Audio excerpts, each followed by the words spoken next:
minta Badai untuk membacakan terlebih dahulu, barangkali sebagian-sebagian ya, nanti bisa berdua dengan Piu. Silakan Badai. Selamat sore teman-teman media semua. Saya akan membacakan tanggapan dari komposer, namanya adalah Komposer Bersatu. Hari ini pada hari Selasa pada tanggal 18 April 2023. Berkaitan dengan masa depan, kesejahteraan serta keadilan bagi para pencipta lagu, maka kami para pencipta lagu atau komposer Indonesia dengan ini menyampaikan pernyataan sikap kami atas beberapa isu krusial sebagai berikut. Yang pertama, dapatkah pencipta lagu tidak memberikan izin kepada pihak lain untuk menggunakan lagu ciptaannya? Kesimpulan kami, bisa. Pencipta lagu dapat tidak memberikan izin pihak lain untuk menggunakan lagu ciptaannya. Mari kita tinjau terlebih dahulu beberapa ayat dalam Undang-Undang Hak Cipta 28 tahun 2014. Yang pertama, berdasarkan ayat 1 pasal 1, hak cipta adalah hak eksklusif pencipta yang timbul secara otomatis berdasarkan prinsip deklaratif setelah suatu ciptaan diwujudkan dalam bentuk nyata tanpa mengurangi pembatasan sesuai dengan ketentuan perundang-undangan. Yang kedua, hak cipta ini melekat selama seumur hidup hingga pencipta 70 tahun setelah penciptanya meninggal. Jadi saya ulangi, hak cipta ini melekat selama seumur hidup pencipta hingga 70 tahun setelah penciptanya meninggal. Yang ketiga, hak eksklusif pencipta terdiri dari hak moral dan hak ekonomi. Terkait hak moral, seperti yang tertulis pada butir E ayat 1 pasal 5, pencipta dapat mempertahankan haknya bila terjadi distorsi, mutilasi ciptaan, modifikasi atas ciptaannya, atau hal yang bersifat merugikan kehormatan diri atau reputasinya. Sementara hak ekonomi, seperti yang tercantum di ayat 2 dan 3 pasal 9, yakni setiap orang yang melaksanakan hak ekonomi atas suatu karya, wajib mendapatkan izin pencipta atau pemegang hak cipta. Jadi saya garis bawahi dan luruskan bahwa pertemuan kami dengan Bapak Menteri tadi sudah jelas bahwa memang pasal 9 ini sudah disetujui sebagai pasal yang memang harus dipatuhi. Ketika memakai karya cipta orang, izin itu sangat-sangat diperlukan. Oke, saya lanjut sedikit lagi. Untuk mendapatkan hak ekonomi secara optimal, pencipta perlu menjadi anggota lembaga manajemen kolektif atau LMK. Dalam hal ini, kami semua adalah anggota LMK bernama Wahana Musik Indonesia atau WAMI. Para pencipta lalu menandatangani kontrak yang memberikan kuasa kepada WAMI untuk memungut royalti atas nama pencipta. Sementara hak eksklusif pencipta untuk memberi izin atau tidak memberi izin pihak lain membawakan lagunya tetap melekat kepada pencipta. Hal tersebut terungkap pada surat kuasa pencipta terhadap WAMI yang menyampaikan bahwa, sedikit lagi saya teruskan nanti dilanjutkan oleh Mbak Dewi, WAMI sebagai penerima kuasa diberikan hak untuk melarang atau memberi izin kepada pihak lain atas penggunaan atau pemakaian karya cipta lagu atau musik dari pemberi kuasa selaku pencipta atau pemegang hak cipta, sebagaimana yang ditentukan oleh peraturan perundang-undangan yang berlaku tentang hak cipta. Silakan Mbak Dewi. Oke, akan diteruskan oleh Piu.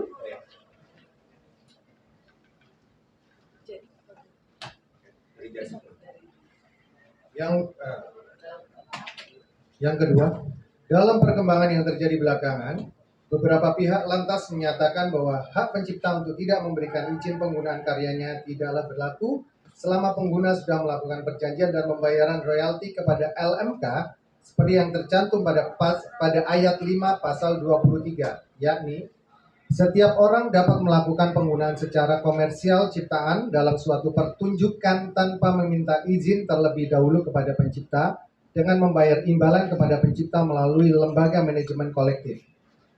Opini itu juga diperkuat dengan merujuk ke ayat 4 pasal 87 bahwa pemanfaatan ciptaan secara komersial oleh pengguna tidaklah dianggap sebagai pelanggaran sepanjang pengguna telah melakukan dan memenuhi kewajiban sesuai perjanjian dengan lembaga manajemen kolektif.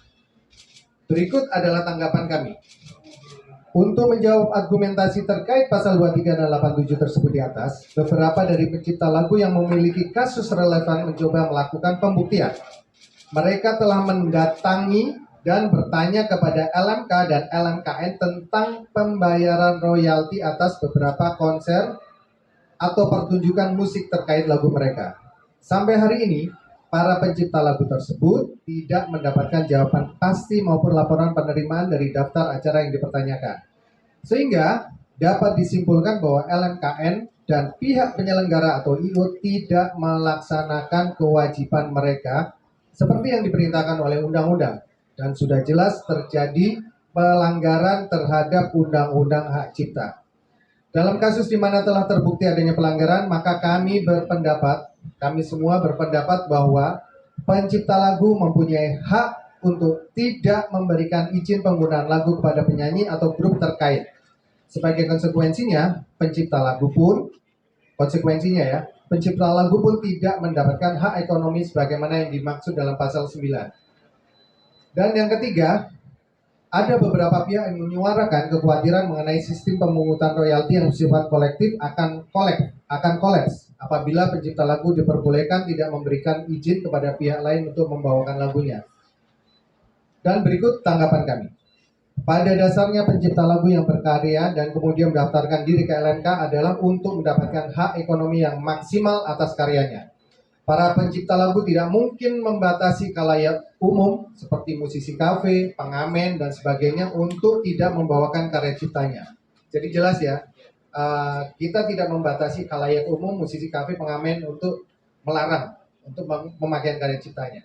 Kami meyakini bahwa pelarangan spesifik kepada pihak-pihak tertentu tidak akan dilakukan sembarangan oleh pencipta lagu dan tidak lantas membuat seluruh ekosistem pemungutan kolektif kolaps, seperti anggapan dari beberapa pihak tersebut.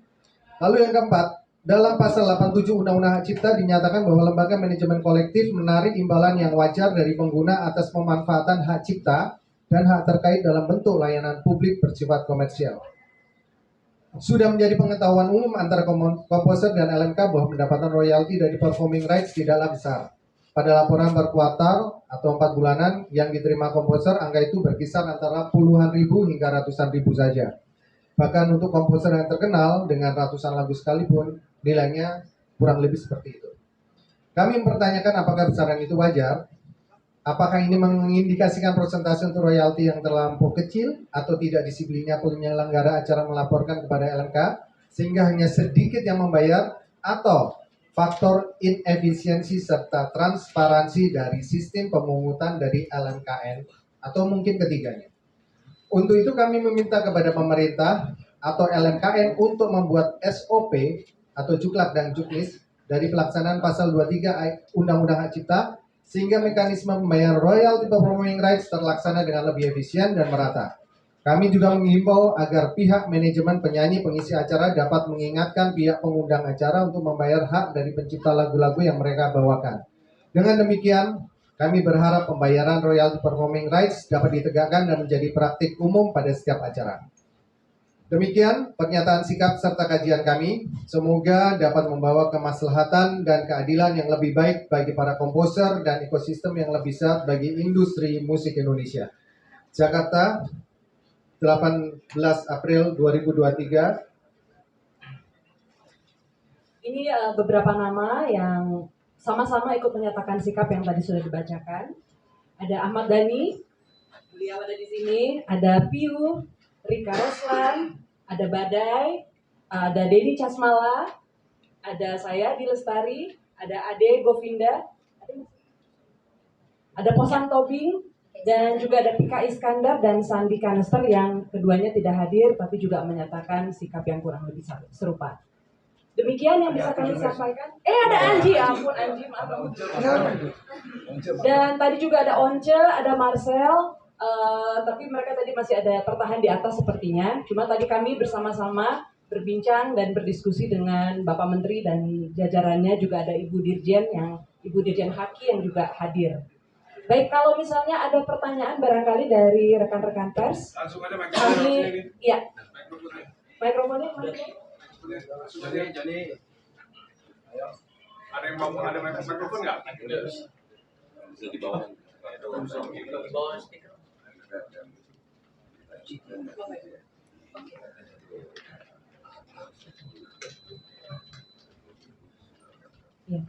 Satu lagi yang ingin kami sampaikan tadi, kesimpulan dari pertemuan kami dengan Bapak Menteri, kira-kira kita akan melakukan semacam FGD ya, Forum Group Discussion, untuk membahas perihal Undang-Undang Hak Cipta maupun juga tata laksana dari pemungutan royalti yang akan mengundang para stakeholder, dan tentunya para pencipta lagu juga akan diundang di sana.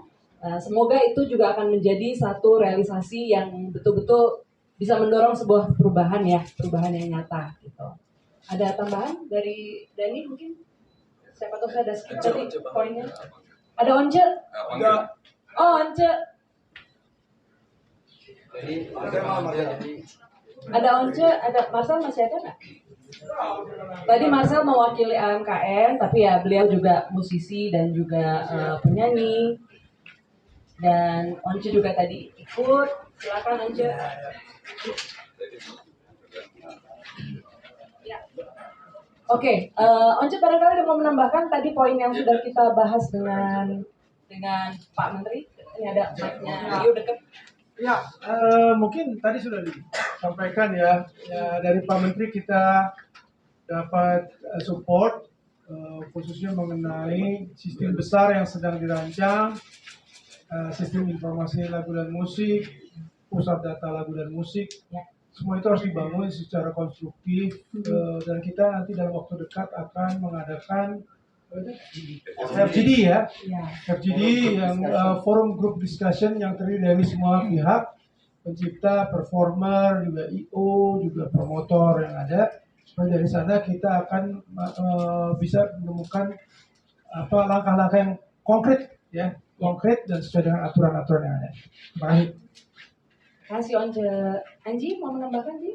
Nah, oke, baik. Dani udah? Udah di sini. Jadi tadi di Lestari terlalu cepat menyampaikan soal FGD. Kenapa ada FGD? Karena tadi Pak Menteri tidak perlu kita berbusa-busa bicara ya. Begitu Pak Menteri membaca undang-undang, memang ada undang-undang yang saling bertabrakan satu sama lain. Fokus tadi kepada undang-undang pasal 9. Undang-undang 8 nomor 2014. Pasal 9 dan pasal 23. Nah, itu paling susah saya ngapalinnya. Undang-Undang Hak Cipta nomor 28 tahun 2014. Ya, itu Pasal 9. itu adalah undang-undang yang lebih supreme, undang-undang yang lebih supreme sehingga semua user, semua pengguna, penyanyi itu sebelum menyanyikannya di panggung itu harus minta izin. Itu adalah undang-undang yang lebih supreme daripada undang-undang pasal 23. Ya, begitu. Maka dari itu FGD tadi itu untuk mengantisipasi bagaimana caranya supaya nanti 2 minggu kemudian semua peristiwa pertunjukan musik itu tidak ada bentrokan. Jadi saya alhamdulillah tadi Pak Menteri tidak perlu kita jelaskan macam-macam. Mungkin karena Pak Menteri udah profesor ya, jadi begitu baca undang-undang dia paham bahwa pasal 9 itu adalah undang-undang yang lebih supreme daripada undang-undang yang lain. Jadi pasal itu dianggap dapat menjadi proteksi yang sudah sangat kuat terhadap pencipta lagu gitu ya. Oke. Dari rekan-rekan ada pertanyaan? Kita mungkin nggak bisa terlalu banyak, tapi kita akan coba tampung dan nanti kita jawab sebaik mungkin. Ya. Boleh langsung aja? Sore. Saya Yulia dari CNN. Dari CNN ya. Tanya, tadi kan dijelaskan ada pasal yang bertabrakan Yes. di dalam cipta. Iya. Itu apakah dari komposer satu ini Bapak mengajukan judicial review karena itu kan undang-undang ya? Betul. Langkah kedepannya tuh bagaimana selain di ada rencana untuk mengajukan judicial review? Tadi sih nggak sampai ke arah situ Mbak. Tadi nggak sampai ke arah situ. Pak Menteri akan membuat sebuah permen yang lebih bisa supaya komunitas ekosistem daripada entertainment ini supaya segera berjalan dengan fondasi hukum yang kuat. Maka dari itu dibuatlah FGD. FGD menuju kepada permen. Nanti undang-undang nanti direvisi di tahun 2024 itu lain lagi cerita. Karena Pak Menteri bilang undang-undang ini tidak mungkin direvisi di tahun politik saat ini. Gitu. Tadi pembicaranya seperti itu. Tahun 2024 itu mungkin lebih masuk akal. Tapi daripada menunggu 2024, Pak Menteri punya saran yang bagus, yaitu adalah melalui permen nanti. Permennya berikutnya nanti seperti apa nanti kita akan melakukan forum diskusi 2 minggu setelah Lebaran sampai selesai. Terima kasih.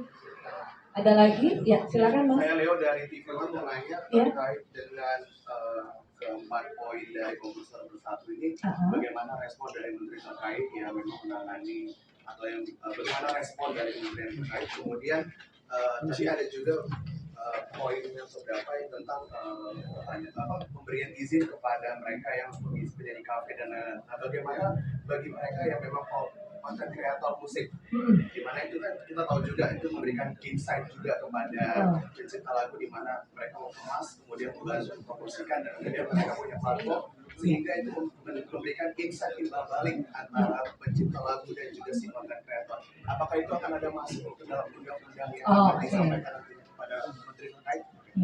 Terima kasih. Ini saya akan jawab cepat dulu yang paling akhir. Kalau konten kreator itu memang karena dia sudah masuk ke ranah digital.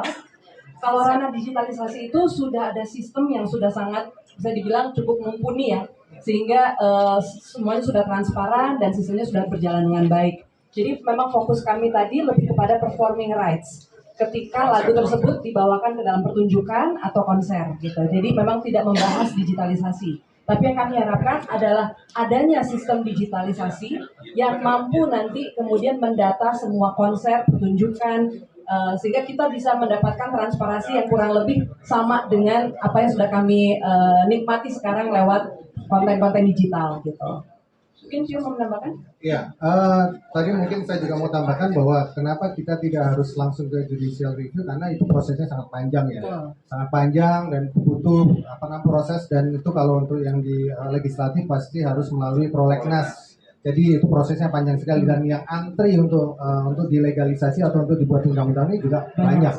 Sehingga kalau menurut Pak Menteri, yang lebih simpel, yang lebih cepat adalah nanti kita melakukan FGD, terus lalu nanti akan merujuk kepada permen. Itu akan lebih efektif dan akan lebih langsung mengena pada ekosistem kita saat sekarang ini. Tadi kalau saya tambahkan juga untuk yang penyanyi kafe ya, benar-benar penyanyi kafe, pengamen atau segala macam, kita tidak ada hubungannya dengan ini. Kita lebih kepada spesifik pada penyanyi yang pengguna, penyanyi yang profesional. Untuk kedepannya, kira-kira dari kementerian yang terkait, apakah sudah akan bisa memastikan kapan nantinya akan bisa kemudian FGD itu akan tadi kita setelah Lebaran. Oke. Ada lagi? Ada. Harapannya apa? Harapannya? Badai mungkin mau menambahkan? Oke. Jadi sebenarnya ini adalah upaya perjuangan kami dari pencipta lagu untuk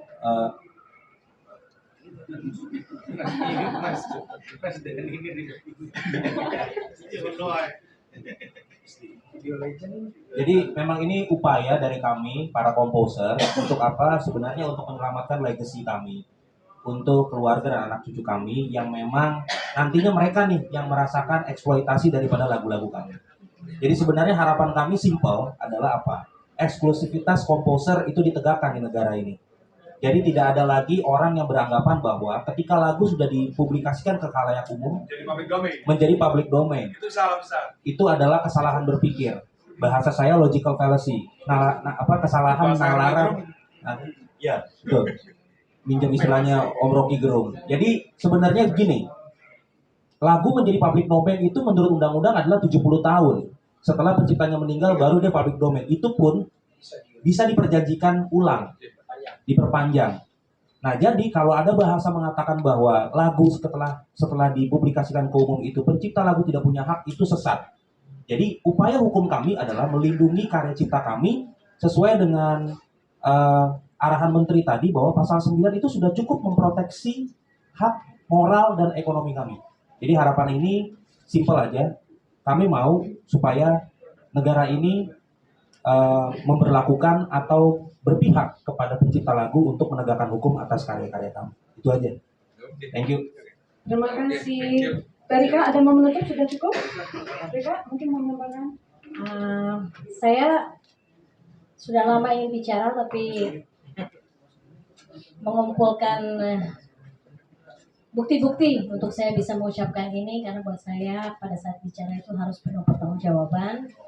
Jadi saya akan mengumumkan, sebetulnya ini kejadian sudah lama, sudah 1 tahun yang lalu, berawal dari tanggal polemik yang terjadi di band saya, The Groove. Maaf Rika, potong sebentar. Piu mau jalan duluan. Ya. Oke, karena sudah harus buru-buru. Oh ya. Saya minta maaf ya, saya harus duluan. Thank you banget buat semuanya. Hati-hati Mas Piu ya.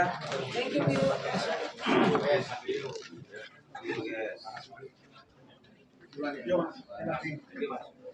Bang Effendi, thank you. Bang Effendi. Ya, mulus. Bang, makasih Bang. Profesor mulus. Salam seger-seger, Bang. Thank you. Oke, boleh teruskan. Kembali saya tarik lagi bahwa pada tanggal 23 maka bulan Maret di tahun yang lalu terjadi satu polemik yang sudah tidak bisa lagi didiskusikan. Perbincangan ini sebetulnya sudah lama bahwa saya kurang cocok dengan manajemen dari The Groove. Saya merasa saya harus bersikap tegas untuk mengajukan 2 pilihan kepada teman-teman, karena polemik tidak cocok ini sudah lama.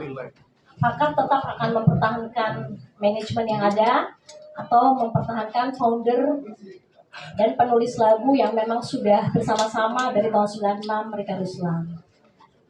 Dan jawabannya adalah teman-teman tidak menemukan ketidakcocokan dengan pihak manajemen, jadi manajemen dipertahankan.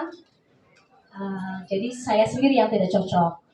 Dengan bijak, karena saya perempuan sendiri dan saya juga pendiri The Groove ya, bukan backing vokal, dan saya juga penulis lagu di situ. Saya tidak mau band saya mati dan tidak bisa berkarya. Saya sadar karena 2004 saya sudah dikeluarkan oleh band itu 1 kali. Baca mungkin dibuka lagi 2004 atau 2005 lah ya. 2004 ujung 2005 saya sudah tidak bersama band itu, dikeluarkan sepihak oleh band. Saya membantu lagi hanya featuring. Saya bilang ini kejadian sudah terjadi sekali, saya tidak akan gegabah memutuskan. Saya mengajukan 1 option. Karena memang saya tidak cocoknya dengan manajemen, bukan dengan teman-teman. Bagaimana kalau kita tetap jalan featuring, karena saya memang sudah dikeluarkan. Kita 1 panggung tapi beda manajemen. The Groove dengan manajemennya yang menurut mereka sudah bagus sekali. Saya dengan manajemen pribadi saya yang memang sudah menaungi saya selama saya dikeluarkan dari The Groove. Akhirnya ada 5 kota yang kita jalani dengan 2 manajemen. Kenapa saya pilih 2 manajemen? Supaya kita bisa berpikir jernih. Biasanya kalau kita ada persoalan, kita harus berjarak dulu ya, supaya bisa berpikir jernih. 5 kota sudah dilalui dan baik-baik saja, IO happy. Tapi kemudian pada bulan November terjadi hal yang sangat menyinggung saya. Ada pernyataan dari manajemen The Groove kepada IO yang menyatakan bahwa The Groove tidak bisa 1 panggung lagi dengan saya, Rika Ruslan, sebagai pendiri dan pencipta lagu sah di The Groove. Pernyataan ini tanpa pemberitahuan sebelumnya kepada saya atau pihak manajemen saya, dan membuat saya sedih sekali dan sangat tidak profesional.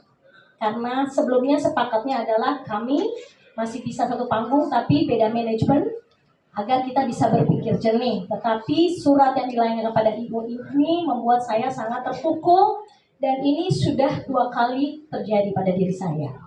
Oleh karena itu, pada tanggal 13 Desember 2022, saya melayangkan surat resmi kepada The Groove dan WAMI, Badan Kolektif Nasional yang ditunjuk,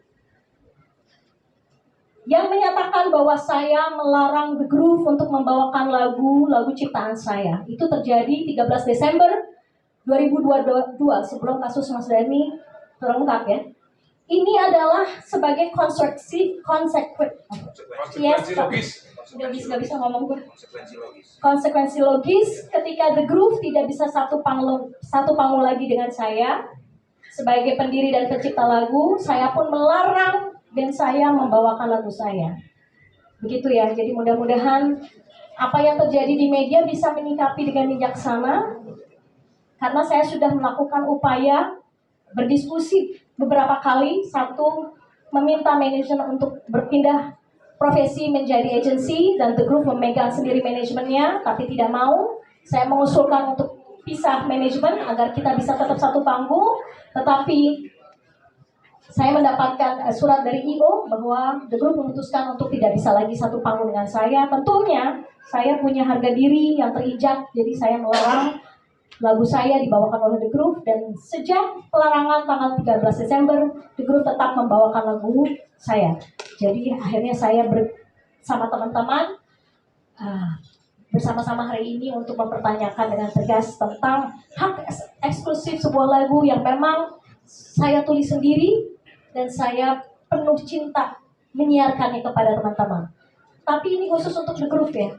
Untuk teman-teman kafe, untuk penyanyi-penyanyi yang saya cintai, silahkan pakai lagu saya, silahkan pergunakan sebaik-baiknya. Saya senang lagu saya dibawakan, silahkan berhubungan dengan LMK untuk izin-izinnya. Ayo kita bergandeng tangan dan saling menghormati hak-hak moral kita agar kita bisa selaras dalam kehidupan ini. Itu yang saya umumkan, mudah-mudahan semua tidak memotong pemberitaan dan semuanya beritanya sesuai.